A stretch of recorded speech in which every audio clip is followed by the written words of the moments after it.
Bienvenue, nous espérons que vous avez passé de bonnes fêtes. Il est temps de reprendre le cours de nos habitudes, notre train-train égayé par des bons plans, les bons plans de Valérie Kutkovitch. C'est parti. Les bons plans pour profiter de la vie à l'israélienne, c'est tous les jours sur Studio Kalita. Salut Valérie, comment ça va ? Très bien, Les fêtes se sont bien passées ? Super, plein de bons plans. Plein de bons plans, voilà. Oui. J'espère que vous avez fait tout ce que Valérie nous avait suggéré de faire. La descente en rappel, la Birkat Kohanim. Bon, il y avait plein de choses à faire, mais là, on en est après. On est après. Donc, on va commencer par une date symbolique de notre histoire qui s'approche, puisque le 2 mai, ce sera Yom HaShoah en Israël.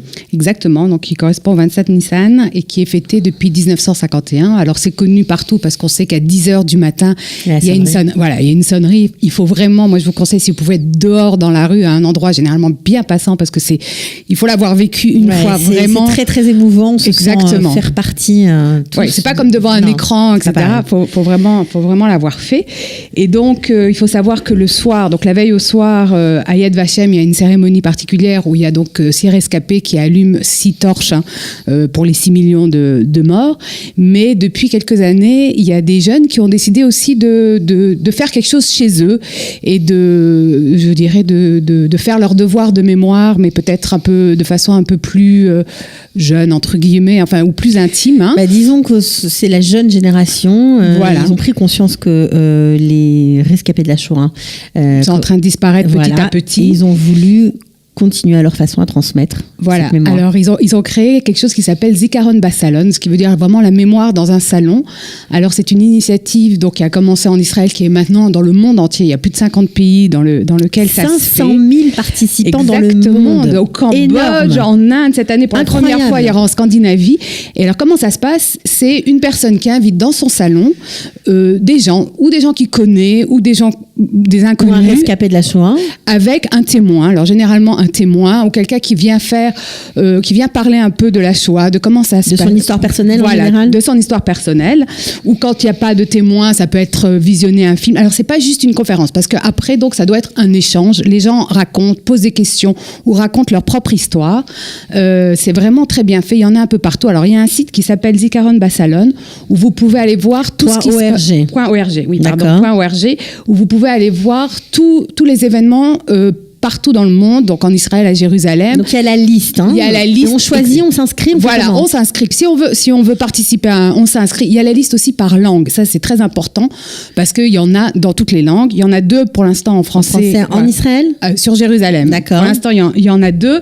Il y en a un qui se passe à Shifté Israël, qui est visiblement pour les jeunes, et un qui se passe à Pisgat Ze'ev, qui est pour tout le monde, où il y aura justement un monsieur Michel Oppenheimer qui va venir raconter son histoire de juif allemand qui en 1940 a été déporté en France, dans le sud de la France. On ne connaît pas beaucoup cette histoire. Alors, est-ce qu'on peut dire que c'est chez vous, Valérie ? Oui, on peut dire que moi, c'est la deuxième fois que je l'organise. Franchement, l'année dernière, je l'ai fait la première fois avec Mireille Sprung, qui est venue nous raconter son histoire d'enfant caché à Paris. C'était vraiment très émouvant. Mireille Sprung, oui. Okay. C'était vraiment très émouvant parce qu'elle a raconté les pérégrinations de sa famille, elle et sa sœur, donc cachées à Paris pendant la guerre, etc. Et les gens, il y avait une quarantaine de personnes, il y a des gens qui ont posé des questions, il y avait des jeunes. Donc c'était la première fois qu'ils entendaient, parce que comme je dis, allez à Yad Vashem, c'est très important, regardez un film, mais quand il y a quelqu'un qui vous raconte, qui vous montre ces bons d'alimentation, qui vraiment, c'est autre chose. Oui, ça sensibilise. Voilà. D'ailleurs, il y a beaucoup de travaux qui sont faits pour humaniser justement la Shoah, ne pas parler en chiffres, des chiffres énormes, mais c'est l'histoire de chacun. Voilà, c'est l'histoire de chacun. Donc moi, je vous encourage. Si vous voulez en faire un, vous pouvez aussi en faire un chez vous. Si vous pouvez donc. On s'inscrit sur le site pour en faire ou pour y participer. Voilà, exactement. D'accord. Et donc faire la publicité, ça veut dire que les gens, voient ce que vous faites et ils vont. Donc, alors, même si c'est chez Valérie cette fois, vous n'avez pas le choix. Vous pouvez venir, mais il faut vous inscrire sur le site. Ça marche comme ça. Voilà. Même si vous la connaissez. C'est une question de place. Il n'y a pas de protection. Voilà. Non, mais tout le monde est franchement le bienvenu. Ok, donc zikaronbasalon.org, c'était important de le préciser. Alors on poursuit avec des ateliers mémoire. Alors là, on est dans un autre domaine. On parle de mémoire, mais ça n'a rien à voir. Voilà, rien à voir. Ce sont des ateliers mémoire qui vont commencer au centre Frankfurter. Donc tous les lundis à partir du 6 mai, au mois de mai et de juin. Donc de 14h à 15h30 par Stéphanie Veil. Et je trouve que c'est une très bonne idée parce que c'est en français et c'est pour aider les gens à travailler leur mémoire. Donc ça va être des jeux, ça va être comment apprendre une liste de 10 mots. Alors voilà, c'est pour des courses ou pour se souvenir. On a tous de temps en temps un peu un déficit de mémoire. Quand vous cherchez le prénom de quelqu'un, vous ne le trouvez plus.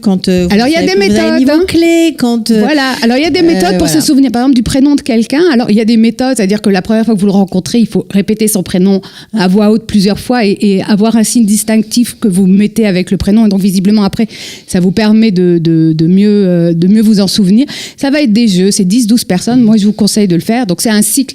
Si vous n'êtes pas là aux 8 séances, vous pouvez venir. C'est un début, mais je trouve ça très bien. C'est payant, évidemment. Oui. Mais on peut se renseigner comment? Au centre Frankfurter directement? Oui, moi je vous ai mis le lien aussi sur l'agenda et sur Jérusalem-Futé.com. Exactement.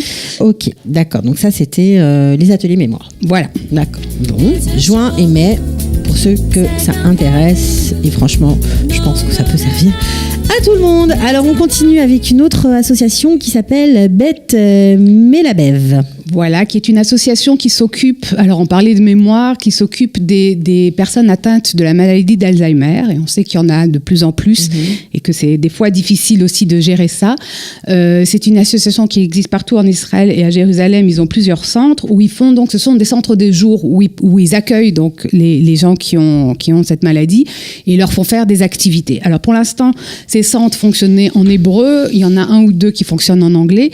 Il n'y a rien en français. Pour l'instant, il n'y a rien en français. Mais justement, ils veulent ouvrir un centre avec des activités pour les francophones, en coordination avec le MEDIF, qui est l'association des médecins et dentistes israéliens francophones.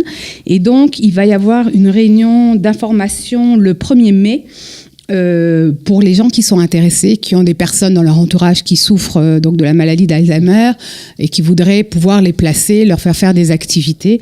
Donc, je vous ai mis aussi tous les renseignements. Regardez si ça peut vous intéresser. Ils ouvriront, s'ils ont 10 personnes ou 15 personnes intéressées, voilà, ils ouvriront réunion 1er mai 2019. Allez-y si vous êtes désireux de voir ouvrir un centre en français. Donc, c'est pas très fun, mais c'est utile. Bah oui, voilà. C'est comme ça. Quand on est confronté à ce problème et... Ok, alors maintenant il y a un truc beaucoup plus fun qui arrive. Ok, alors on va dans tous les sens. C'est pas grave, un truc très fun, c'est le Grand Fondo New York qui débarque encore une fois en Israël. Voilà, pour la 2e édition, donc ce sont des courses à travers Jérusalem. Courses à vélo. À vélo, exactement. Alors il y a 3 parcours, il y a 130 km, 70 km qui sont réservés aux gens, aux adultes donc de plus de 18 ans. Et ils ont créé cette année une petite course de 28 km pour toute la famille, les enfants à partir de 11 ans. Ok, donc ça c'est chouette, on peut s'inscrire. On fait comment pour s'inscrire? Alors il y a le site internet, vous pouvez vous inscrire jusqu'à la veille. Donc même si vous nous entendez maintenant et que vous avez envie de participer, il y a toujours possibilité de participer. Et donc ça sera le vendredi 3 mai. Le départ se fait, je crois, à 6h15 du côté du stade Teddy. Et l'arrivée se fait à l'aquarium avec évidemment une grande fête de la musique et plein de choses pour les gens qui accompagnent et qui vont pas... Bon, 28 km, c'est pas pour tout le monde non plus, même si pour les enfants, il faut quand même qu'ils soient un peu entraînés. D'accord, mais si vous avez envie, ça passe vraiment partout. C'est un peu comme le Maroc, ça passe partout la vieille ville, etc., tout Jérusalem, donc c'est sympa. Et la veille, le jeudi 2 mai, donc à la Tahana Rishona, de 12h à 20h, il y aura à la fois des stands pour récupérer les tags, enfin tout ce qu'il faut quand on va faire une course, et aussi avec des expositions, les dernières innovations en matière de vélo. Bon, alors ça c'était pour les infos, on va dire pratiques, pour sortir, etc. Maintenant, nous arrivons doucement à la rubrique glanée pour vous. Quelques adresses utiles. Il y en a pas mal, il faut le dire. Chaque semaine, on en découvre des nouvelles. Alors là, on va parler des gmachim, et notamment des gmachs de médicaments, parce que parfois on en a plein dans nos armoires. On en a des périmés, on en a en trop. Exactement. C'était une question qui m'a été posée avant, puisqu'on avait les fêtes ça GMAR, voilà, on avait parlé des GMAR pour pas mal de choses et des médicaments. Donc, je me suis renseignée. Alors, vous avez 2 endroits où vous pouvez déposer vos médicaments. Il y a un GMAR à Bite Vegan, rue Raff-Franck. Il faut appeler avant. Je vous donne le numéro, le 02 642 28 91. Donc, c'est une personne qui récupère. Alors, il ne faut pas venir avec un sachet avec une pilule jaune, une pilule verte, etc. Ça doit être dans les emballages d'origine pour savoir effectivement ce que c'est. Il faut savoir que donc si vous donnez, vous pouvez aussi recevoir des médicaments là-bas. Si vous avez une ordonnance, sur ordonnance, donc elle donne aux gens qui n'ont pas forcément les moyens de se payer des médicaments, elle donne des médicaments dont ils ont besoin. Et l'association Yad Sarah récupère aussi les médicaments et les redistribue. Mais pas que les médicaments. Non. Mais ça, c'est chouette, franchement. Ah ouais, les lunettes, parce qu'on a tous des lunettes, on change, voilà, en vieillissant, on passe au multifocal, etc. Et on a des vieilles lunettes, vieilles lunettes, vieilles montures, toutes exactement. Sortes de verres, on s'en fiche. Ils récupèrent. Ils récupèrent et ils vont redistribuer, etc. Alors, c'est à Yad Sarah. Il n'y a que Yad Sarah qui prend, parce que j'ai téléphoné partout. Il n'y a qu'eux qui prennent. Leur centre principal, il est boulevard Herzl. Là, vous pouvez aller donner. Sinon, vous les appelez au 02 644 44 44. C'est le numéro de téléphone. Et ils vous disent, ils ont des sniffs, des centres un peu partout dans Jérusalem. Donc, il y en a peut-être un qui est plus proche de chez vous. Ça, on ne sait pas toujours qu'il y a des sniffim, enfin, en tout cas, des centres. Voilà, Yad Sarah un peu disséminés dans la ville, voilà. Mais pourtant c'est le cas. Exactement. Donc il suffit de se renseigner, de les appeler. Ils vous donc ne jetez pas vos vieilles lunettes. On jette rien. On jette rien. Voilà. On jette rien. Ok, alors on va continuer avec une autre info. Alors là, j'ai adoré cette info. Franchement, je pense que je ne devais pas être la seule. On laisse un peu la musique d'ailleurs en fond, ce serait sympathique. Donc ça s'appelle taxipool.elal.com, un site internet qui va révolutionner nos façons de voyager.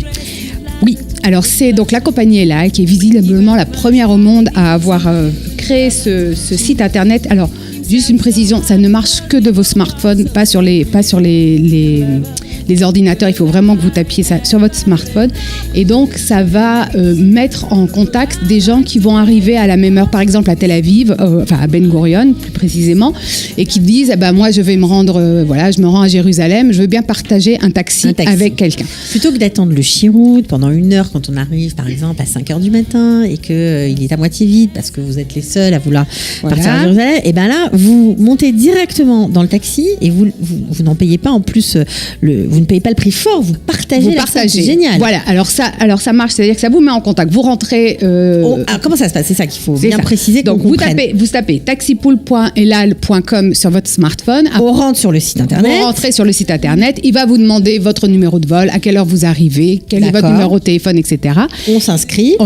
Où est-ce que vous voulez aller? Parce que évidemment, c'est pas que Jérusalem, c'est n'importe où. Ça ne marche pas qu'avec les vols Elal, ça marche avec tous les vols et pas que en Israël. C'est absolument génial, ça marche dans le monde entier. A priori, la compagnie. A priori dans le monde entier. Extra. Et donc si cette application trouve quelqu'un qui a les mêmes détails que vous, c'est-à-dire il vous match en fait. Voilà, il vous propose de vous mettre en contact de façon d'ailleurs discrète parce qu'il vous donne, il dévoile ni votre nom, etc. Enfin juste vous êtes mis en contact et voilà si vous voulez partager un taxi. Alors eux vous trouvent pas le taxi, c'est à vous de trouver le taxi. Mais ça vous permet de partager un taxi. C'est vraiment extra. Donc au lieu du covoiturage, on va appeler ça du co-taxiage. Voilà. Franchement, c'est top. Bon, faut-il encore avoir un smartphone. Ils sont vraiment très à la pointe, nos copains d'Elal, comme tous les Israéliens d'ailleurs. C'est quand même les rois du voyage. Les Israéliens, on en trouve dans le monde entier, partout. Ils sont partout, vraiment. Voilà. Donc une idée qui va faire des petits, j'en suis sûre. En tout cas, c'était sympa de nous en avoir parlé ce matin, Valérie. Qu'est-ce qu'on vous souhaite? Une bonne semaine. Une bonne semaine, oui. De bien reprendre tranquillement. Oui, et puis il y a plein de choses qui vont arriver. Il y a Matzmaut, etc. Restez branchés. Il y aura de quoi faire. Il y a de quoi faire à gérer. C'est bien. Allez, à bientôt Valérie. Ciao. Au revoir. Merci. Jérusalem futée, la ville où il y a toujours un truc à faire.